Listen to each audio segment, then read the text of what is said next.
dan di video kali ini gue akan membahas tim pick gue untuk di game week 23 nanti. Tapi sebelum ke sana gue akan membahas hasil game week 22 gue. Akhirnya double game week 22 kelar juga, dan seperti yang kalian lihat, gue nggak jadi beli Madison ya, karena Madison kemarin nggak jadi double game week, tapi dia tetap bisa cetak gol ya kemarin lawan Tottenham. Akhirnya gue jadinya itu transfer out si Ramsdale yang kemarin blank, dan gue membeli De Gea ya yang double game week. Tapi sayangnya De Gea nggak menghasilkan clean sheet ya dari 2 game tersebut, dan De Gea cuma bisa menghasilkan 8 poin, tapi ya gue cukup senang dengan save poinnya ya.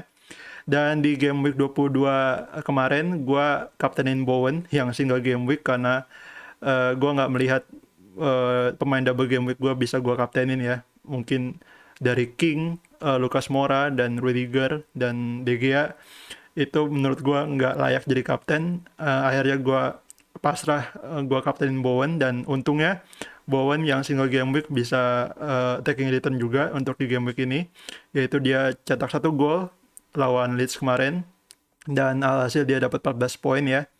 Dan sisanya gue dapat double digit itu dari Cancelo, Trent, dan ya dari 2 pemain itu aja gitu. Sisanya blank, Jota blank, Moura yang gue harapin bisa cetak 1 gol lawan Leicester kemarin, dan ternyata blank juga. Dan Antonio juga hampir blank sebenarnya, walaupun dia cetak 1 assist juga ya.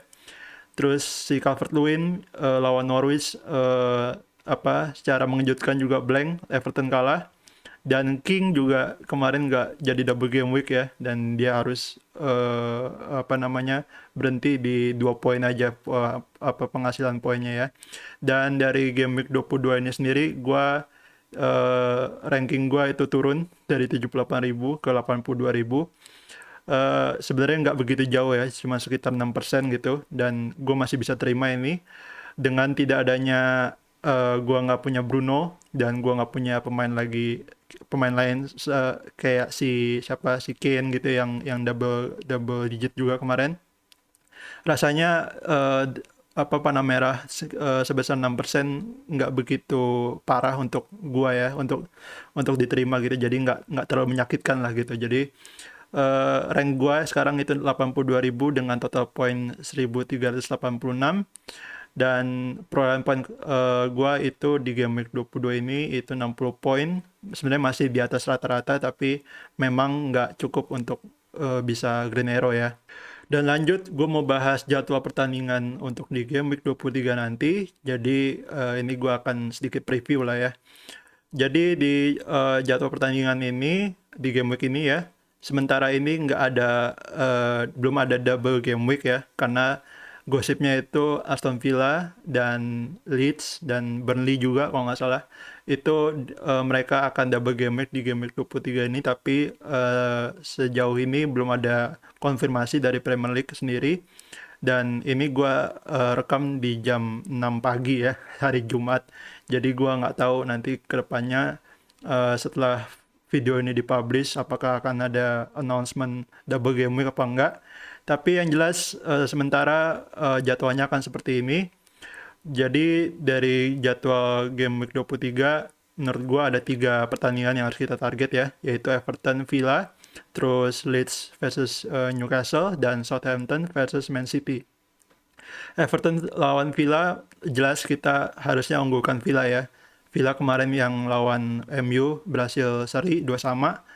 Itu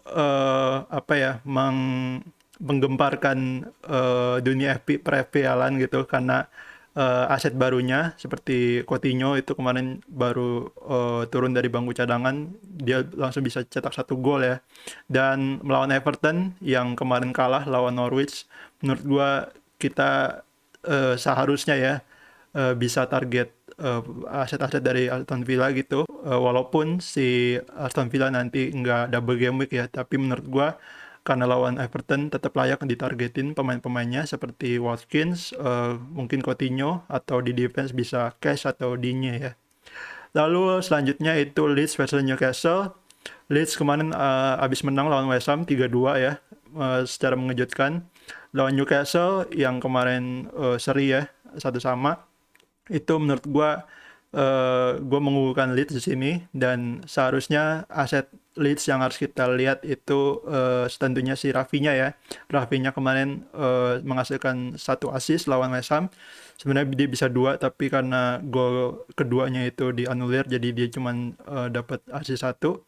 Menurut gua nanti Rafinha lawan Newcastle itu bakal mengobrak-abrik pertahanannya Newcastle ya. Dan secara rekor juga di musim ini Newcastle memang lebih lemah di sisi kirinya, yang mana sisi kirinya Newcastle itu berarti sisi kanannya Leeds ya, yang dimana Rafinha akan bermain di situ.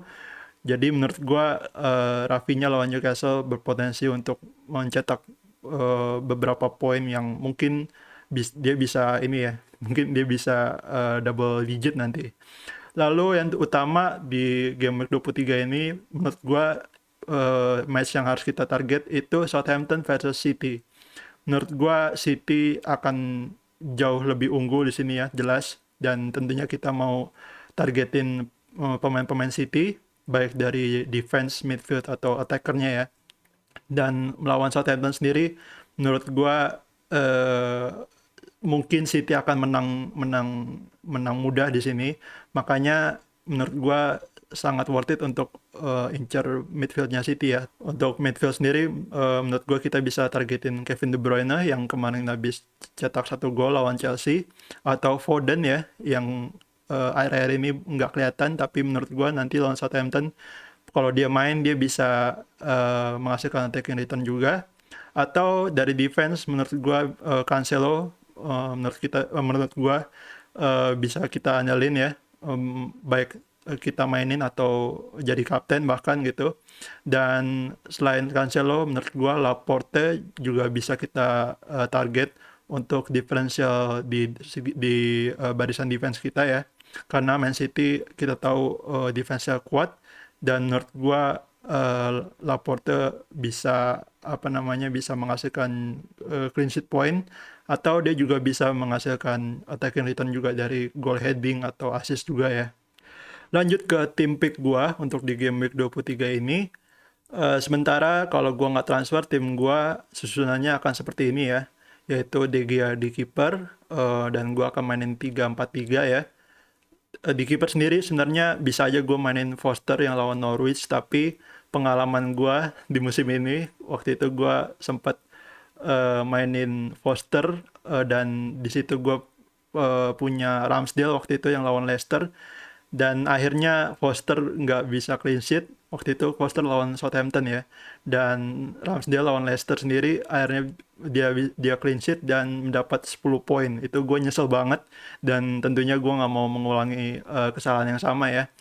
Jadi menurut gue di antara De Gea dan Foster tentu lebih bagus De Gea. Walaupun De Gea nanti lawan West Ham, menurut gue kalau De Gea pun nggak bisa clean sheet, dia bisa mendapat poin dari save poinnya ya, karena kita tahu semua De Gea akhir-akhir ini sering nepis shot gitu, jadi peluang dia untuk mendapat save point 2 poin itu cukup besar menurut gua. Lalu kapten gua, kalau gua nggak transfer, kemungkinan gua akan kapten Cancelo, tapi ini agak-agak ngeri ya, karena Southampton kita tahu sendiri dia tim tipe tim yang attacking gitu. Jadi lawan tim besar pun sebenarnya Southampton bisa cetak gol gitu. Tapi menurut gua dengan form Man City yang jarang kebobolan dari 4 game week terakhir kalau nggak salah, dan Cancelo juga yang lagi on form, kemarin habis cetak assist juga lawan Chelsea. Menurut gua Cancelo bisa double digit di sini, bisa haul. Dan untuk kalau di kaptenin sih Cancelo menurut gua worth it aja. Minusnya dari tim ini itu ada beberapa pemain yang bermasalah sebenarnya. Menurut gua yang bermasalah itu Moura dan Calvert-Lewin ya. Walaupun Calvert-Lewin jadwalnya ke depannya bagus, tapi di minggu ini, di game week 23 ini dia akan lawan Villa, yang menurut gua nggak akan mudah ya lawan Villa. Jadi yang menurut gua untuk di game week 23 ini, kalau gua pribadi, gua pasti ya gue pengen punya aset midfieldnya City, dan gue juga pengen punya Rafinha ya. Dan untuk rencana transfer sendiri, itu gue sebenarnya punya dua opsi ya. Ini dikarenakan adanya potensi double game week untuk Villa sendiri. Jadi gue bikin dua opsi untuk jaga-jaga. Misalkan pertama, kalau misalkan nanti ada double game week, itu menjadi opsi pertama gue. Dan opsi kedua itu misalkan nanti nggak ada double game week ya. Jadi untuk opsi pertama, kalau misalkan nggak ada double game week di game week 23 ini, rencananya gue mau transfer Salah ke De Bruyne. Menurut gue karena nggak adanya aset attacking City di tim gue rasanya butuh De Bruyne ya di tim gue, karena De Bruyne bisa dikaptenin dan De Bruyne menurut gue reliable untuk attacking return gitu. Dan walaupun di video sebelumnya gue sempat bilang bahwa gue agak ragu kalau jual Salah di game week 23 ini ke pemain lain itu bakal worth it gitu ya. Karena Salah kita tahu semua Salah bakal balik di game week 24. Tapi rasanya karena jadwal City yang bagus sampai let's say game week 26 ya, gue jadi nggak terlalu takut nggak punya Salah ya. Misalkan dia balik di game week 24 atau di game week 25 gitu ya. Karena gue punya De Bruyne yang bisa gue kaptenin mulai dari game week ini, game week 23 sampai game week 26 nanti gitu. Jadi gue sampai game week 26 nanti itu gue punya counternya Salah gitulah ya. Dan untuk transfer kedua, rencananya gue mau transfer out si Lucas Moura yang minggu ini akan lawan Chelsea ya. Lawan Chelsea nggak bakal mudah menurut gue. Gue akan transfer out dia ke Rafinha yang menurut gue pemain penting untuk di game week 23 ini. Dan gue sempat bilang juga Rafinha mulai dari game week 23 itu menjadi aset yang long term ya, karena jadwalnya si siapa namanya si Leeds itu nggak jelek-jelek amat, sebenarnya cukup bagus gitu ya. Dan kita tahu semua Rafinha itu talismannya Leeds gitu. Dan karena harganya yang mirip-mirip ya si Moura sama Rafinha, menurut gue ini bakal jadi transfer yang mudah walaupun gue harus minus 4 ya. Dan dari opsi pertama tadi kira-kira susunan tim gue akan seperti ini. Jadi gue akan mainin De Gea di kiper dan gue akan pakai formasi 3-5-2 dengan Cancelo, Rudiger, dan Trent itu di defense, dan di midfield itu akan ada Saka, Bowen, Jota, Rafinha, dan De Bruyne. Dan Saka sendiri ini sementara masih kuning ya, tapi kemarin di Carabao Cup lawan Liverpool di leg kedua si Saka udah bisa main, dan artinya itu Saka udah sehat ya, dan artinya dia bisa main nanti lawan Burnley. Tapi masalahnya sama Saka itu ternyata tadi Arsenal lawan Liverpool si Arsenal kena kartu merah lagi, si Partey kena kartu merah yang padahal baru balik dari AFCON ya.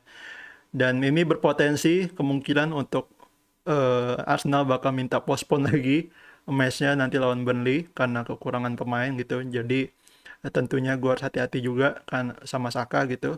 Dan untuk di forward sendiri gue akan mainin dua, yaitu King dan Antonio. King lawan Norwich dan Antonio lawan MU. Dan untuk kapten sendiri tentunya gue akan kaptenin De Bruyne dan Rafinha ya. Dan di bench sendiri itu gua akan ada Foster, Calvert-Lewin, Dawson, dan Livramento.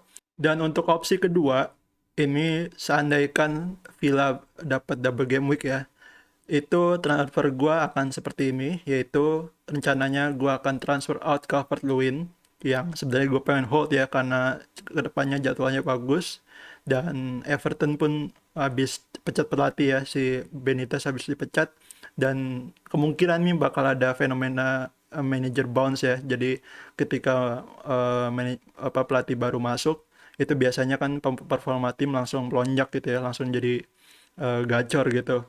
Dan ditambah lagi apa namanya fixture si Everton lagi bagus, makin mendukung lah untuk fenomena manager bounce itu gitu. Tapi kalau misalkan Villa double game week, tentunya terpaksa gue harus kemungkinan ya itu gue bakal jual Calvert-Lewin ke Watkins ya, karena menurut gue aset yang paling reliable dari Villa itu sementara ini Watkins ya. Watkins lawan Everton, Leeds, dan Newcastle untuk di 3 game week ke depan, yang mana itu fixture-nya bagus banget untuk Villa gitu. Dan Villa sendiri itu rencananya kalau misalkan double game week dia akan lawan Everton di game pertama, dan di game keduanya itu antara di lawan Burnley atau lawan Leeds ya gitu. Dan untuk opsi kedua itu tetap gue pengen jual Lucas Moura karena eh, Tottenham jadwalnya udah nggak bagus untuk 3 game week ke depan, dan tentunya gue akan jual dia ke Rafinha kembali lagi karena gue disebutin bahwa si Rafinha itu pemain penting untuk di game week ini. Semoga aja kalau Villa double game week itu dia akan lawan Leeds ya, yang mana artinya Rafinha akan double game week juga gitu.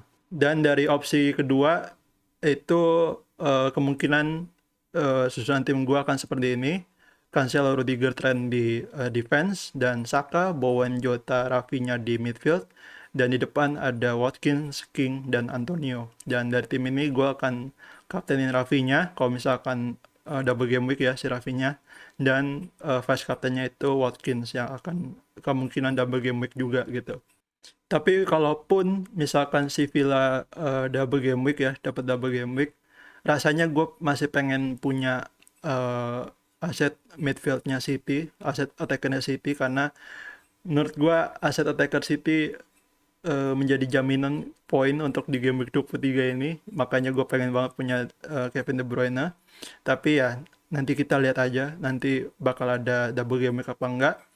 Tapi untuk sementara sih kalau misalkan ada double game week, kemungkinan transfer gue akan seperti ini dan susunan tim gue akan seperti ini ya. Next, gue mau bahas 3 opsi kapten terbaik untuk di game week 23 ini. Jadi yang pertama, gue masukin kapten diferensial dulu, yang mana gue masukin itu si Rafinha yang akan lawan Newcastle di home. Walaupun nanti dia cuma dapat single game week ya lawan Newcastle, menurut gue Rafinha berpeluang untuk mencetak attacking return, baik gol atau assist gitu ya. Dan gue juga tadi udah sebutin bahwa si Newcastle itu lemah di sisi kirinya, yang mana itu akan menjadi tempatnya Rafinha nanti. Dan sementara ini dari 4 game week terakhir, si Rafinha itu udah mengumpulkan total XG 1,60 dengan expected assist itu 0,98, dan shot in the box dia udah cetak 6, dan shot on target itu 1 ya. Jadi menurut gua Rafinha kalaupun nggak double game week tetap bisa jadi opsi kapten juga. Dan untuk yang kedua itu gue masukin Cancelo di sini yang bakal lawan Southampton. Menurut gue City lawan Southampton itu berpeluang untuk clean sheet, berpeluang besar ya. Menurut gue 50% gitu. Jadi rasanya cukup aman untuk Kapten Cancelo yang kemungkinan akan dapat poin clean sheet ya. Dan ditambah juga dia berpeluang besar juga untuk menghasilkan assist, dan kalau kalian lihat juga itu expected assist-nya dari 4 game terakhir itu dia udah mencetak 1,00 ya angkanya, yang mana menurut gue ini angka yang bagus gitu. Jadi menurut gue sih Cancelo kalau misalkan dia nanti main lawan Southampton dia bisa double digit gitu, karena mungkin dia bisa clean sheet plus assist gitu ya. Lalu yang pertama menurut gue yang menjadi kapten terbaik menurut gue itu sih Kevin De Bruyne di minggu ini yang lawan Southampton juga. Menurut gue De Bruyne berpotensi untuk cetak gol, tapi sebenarnya dia lebih berpotensi itu mencetak assist ya, karena dari grafiknya itu dari 4 game terakhir dia itu tipe pemain yang lebih kreatif ya, yang mencari peluang dan banyak crossing juga, cukup banyak crossing gitu kalau dilihat dari statistiknya gitu. Dan dari 4 game terakhir itu si De Bruyne udah mengumpulkan XG total 0,54 dengan expected assist itu 1,73. Ini cukup besar ya. Dan dengan shot in the box 6 dan shot on target itu 5 ya. Jadi dari 3 pemain ini menurut gue yang terbaik itu De Bruyne, tapi bisa juga aset dari MU ya sebenarnya. Tapi gue nggak terlalu yakin dengan performa MU di musim ini karena kita tahu semua MU lagi naik turun. Dan ya untuk safety-nya sih gue mengungguli aset dari City dan Leeds ya, terutama Rafinha gitu. Oke, mungkin segitu aja video gue kali ini. Ingat jangan early transfer dulu. tunggu sampai minimal 1 jam sebelum deadline ya, sebelum melakukan transfer. Dan gue FPL Jon Snow. Kalau kalian suka video ini, jangan lupa like, share, subscribe seperti biasa, dan jangan lupa juga komen di bawah kalau kalian punya pertanyaan seputar FPL ya. Dan gue FPL Jon Snow, and I see you on the next video. Bye.